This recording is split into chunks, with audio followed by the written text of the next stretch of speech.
Hey Pally, today's Thursday, November 8th. And In Focus starts right now.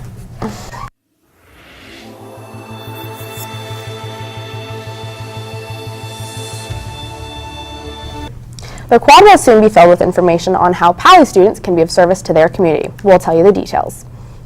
And an important member in Trump's administration has been fired. All of that and more is coming up on today's show.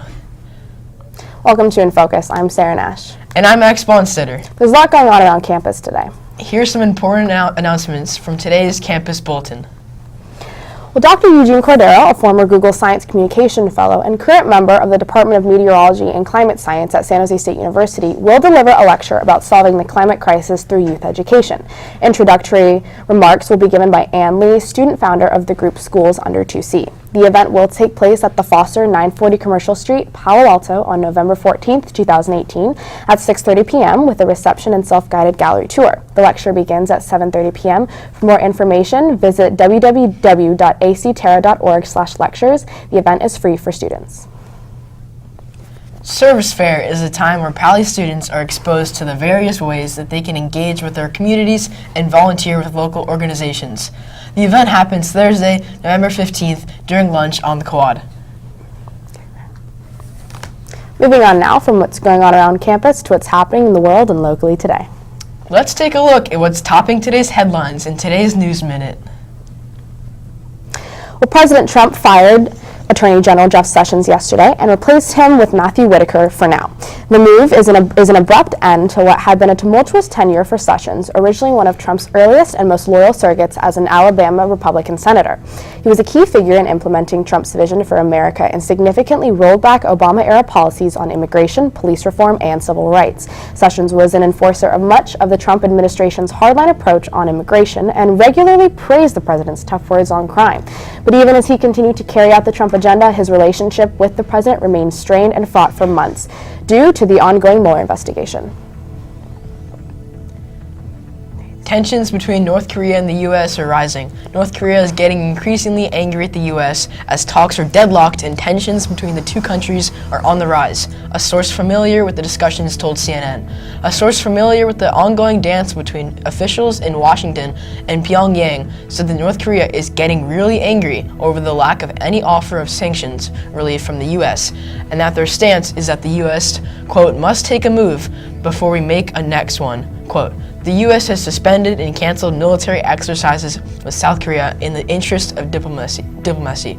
And Chairman of the Joint Chiefs of Staff, General Joseph Dunford, hinted Monday that if there's progress in U.S.-North Korea talks, it could lead to a potential change in the U.S. military presence on the Korean peninsula, where 28,500 troops are currently stationed, a long-held goal for Pyongyang.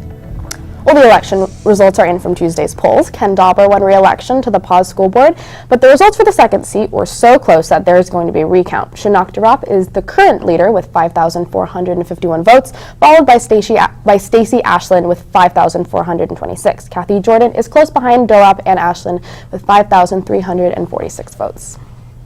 For City Council, Allison Cormack, Tom DuBois, and Eric Filseth each garnered four-year terms, and Measure F, which would have imposed caps on how much medical providers could charge patients, was rejected by Palo Alto voters.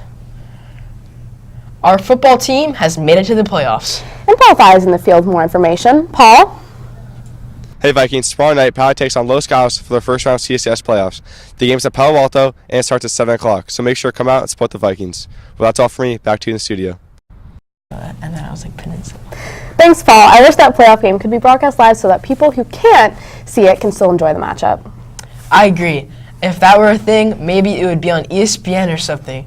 Anyways, I heard that the channel that produces Westworld and Game of Thrones was created today. Oh, yeah. Sarah, you know a little more about this, right?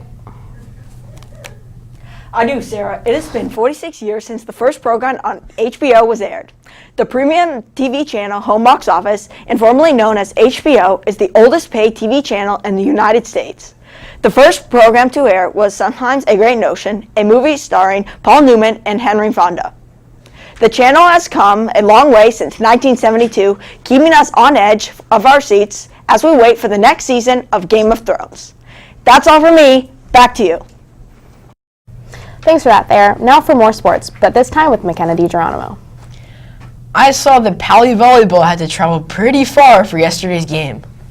They did, Max, all the way to Clovis, which is a 3-hour drive. They played Buchanan High School in 2018 CIF State Girls Volleyball Championships, but unfortunately lost 3-0. Luckily, the boys varsity water polo team faced Los Gatos yesterday in the CCS semifinals and beat them 11-12 in double overtime. Incredible. On to the CCS finals. Congratulations. Today, there is only one match as the girls' varsity tennis team is at home facing Monte Vista at 2 p.m.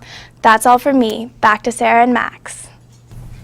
Thanks for that, McKenna. You know, Max, this week was pretty warm. I have to keep reminding myself that it's November. I agree, Sarah. Our meteorologist, Ingrid Paichow, is in the studio now with today's weather report. Ingrid, what can we expect out there today? Hey guys, this week is going to be really sunny. Let's start with today. Right now in Palo Alto, it's 72 degrees Fahrenheit. The high for today is going to be 74 and the low is going to be 45. There's going to be a wind blowing at 7 miles per hour, humidity index at 15. Now looking at tomorrow and Saturday, you can see that the highs are in the low 70s and the lows are in the 44s. Now looking at our 5cast. For this week, it's going to be mostly sunny except on Tuesday. The highs are going to be in the low 70s, while the lows are going to be in the mid 40s. Now looking at the Bay Area temperatures, you can see that San Francisco and Oakland is a little bit chillier as always. It's actually today a little bit similar to Palo Alto and San Jose. The highs are going to be in the mid 70s and the lows are going to be in the mid 40s. That's all for me. Back to you in the studio. Well, that does it for today's episode. Be sure to visit our website to check out old episodes, check the bulletin, or to send us an email. Until next time, have a great day, Pally.